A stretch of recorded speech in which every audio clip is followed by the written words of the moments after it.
Did you know that the largest diamond in the Queen's crown jewels was stolen from a 10-year-old Indian boy in the 19th century? Or that in 1700, India was worth a staggering $21 trillion by today's standards? The country was ruled by the Mughal Empire. Its economy was so large and so powerful that it was bigger than all of Western Europe's combined. 250 years later, India was one of the poorest countries in the world. So what went wrong? It all started with a single British ship docking in Surat in 1608. By the mid-20th century, an estimated $45 trillion had been stolen from India, and an estimated 35 million people had died in multiple famines. How did the men from an island 13 times smaller than India loot and plunder the country and get away with it?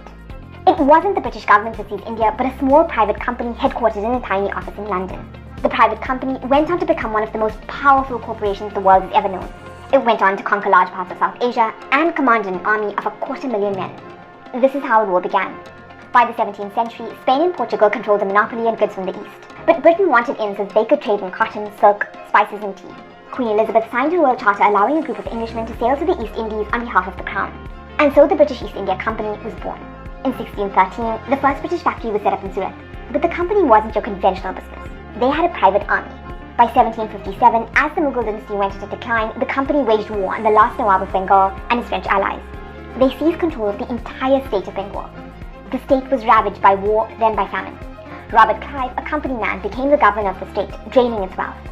The entire Bengal treasury was loaded onto 100 boats and sent down the Ganges and onward to the company's Calcutta headquarters. He collected taxes and customs from local Indians, which were then used to purchase Indian goods and export them to England. Wait, so this means that they took over the land, charged local people to live there, and then used the money to get rich? Yep, that's exactly it. Robert Clive returned to Britain as the richest self-made man in the country. But he ended up committing suicide by slitting his own throat in 1775. After Bengal, the company went on to seize other regions, even Delhi, the Mughal capital of India, and everything south of it. What honor is left of us? Asked a Mughal official named Narayan Singh shortly after 1765. When we have to take orders from a handful of traders who have not yet learned to wash their bottoms. The company's shareholders elected merchant statesmen who dictated policy for the people who lived there. At its height, the company generated almost half of Britain's trade at the expense of Indians. The company even stole the most priceless jewel in India, the Kohinoor diamond, from a 10-year-old boy. Until 1839, the 186-carat diamond belonged to Sikh Maharaj Ranjit Singh. When he died in his sleep, his stone and throne was left to his 5-year-old son. For the next 5 years, the company destabilized his kingdom and even locked his mother, the Queen Regent, in a tower. The 10-year-old was forced to sign over his diamond and his land to the British. The jewel still belongs to the Crown.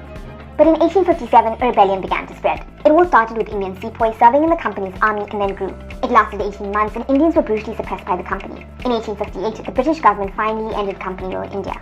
The end was brought upon by distrust in the company and the rebellion.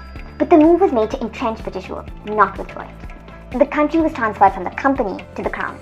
The remaining vestiges of the Mughal dynasty were abolished and the Emperor Bahadur Shah was exiled to Burma. Queen Victoria was proclaimed Empress of India. And so the British Raj began. The Crown ruled over almost all of modern-day India, Pakistan and Bangladesh. Some regions were still controlled by local princes who, under pressure, had to pledge their support for British rule. The Queen promised that Britain would work harder for their Indian subjects, but did they? To maintain colonial rule, they used a divide-and-conquer strategy. They pitted Indians against one another, making the Hindu caste system more rigid, and deepening communal divides between Hindus, Muslims and Sikhs. In 1905, England even tried to divide Bengal into Hindu and Muslim sections, but it failed. And of course there were different rules for the British and Indians because, racism. Indians weren't allowed into the civil service for most of the time the British ruled.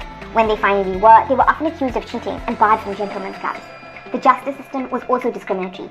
A British man who shot his Indian servant could get 6 months in jail and a fine. An Indian man who raped a British woman could get 20 years behind bars. And then there were the famines.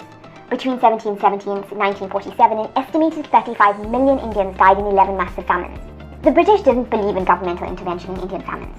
The Bengal famine in 1943 was a direct result of failed policy. The British worsened the bad harvest year by restricting interstate trade and diverting supplies to soldiers. It got so bad, starving people threw themselves in front of trains and parents dumped their children into wells. Then there was the forced migration. The British moved an estimated 1.6 million Indians to North America, Africa and Pacific Islands as indentured laborers. They were forced to travel and work in squalid conditions. That's if they survived the journey. Britain also dragged India into World War I and deployed 1.5 million soldiers. 60,000 of them never returned home. In 1919, in response to a protest against unlawful arrests, British soldiers massacred unarmed Sikh men, women and children who had gathered to celebrate the Sikh New Year in Jallianwala Bagh. More Indian troops were deployed to fight for Britain in World War II, and the princely states loyal to the Crown donated cash for the war effort.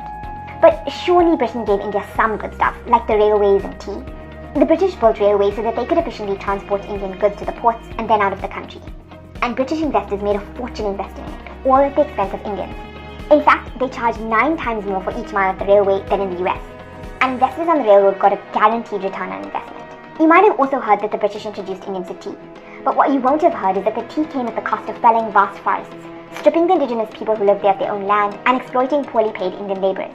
In fact, tea was for export only because what little that there was left was too expensive for most Indians to buy until after the Great Depression. As Shashi Tharoor puts in his book Inglorious Empires, what had been one of the richest and most industrialized economies of the world, which together with China accounted for almost 75% of world industrial output in 1750, had been reduced by the depredations of imperial rule to one of the poorest, most backward, illiterate and diseased societies on earth by the time of independence in 1947. And let's talk about that independence. Britain decided they couldn't run India after World War II. Talks of the Brits leaving led to communal violence which was fueled by Britain's divide and rule strategy. Britain wanted to get out of India and fast. Sir Radcliffe, a British lawyer who had never been to India before, was tasked with carving up the map into a country for Hindus and one for Muslims in 36 days. But no one told the Indians where those lines were until the actual day of independence. This led to mass panic and chaos which fueled suspicion and fear. While an estimated 15 million people were uprooted in one of the greatest migrations in history, between 1 and 2 million of them died because of large-scale communal violence, starvation, and disease. At least 75,000 were raped or abducted. Muslims trekked to East and West Pakistan, while Hindus and Sikhs went the other way. Britain left with hardly a shot fired, but their near 400-year presence there had brought a vast and rich empire and people to ruin.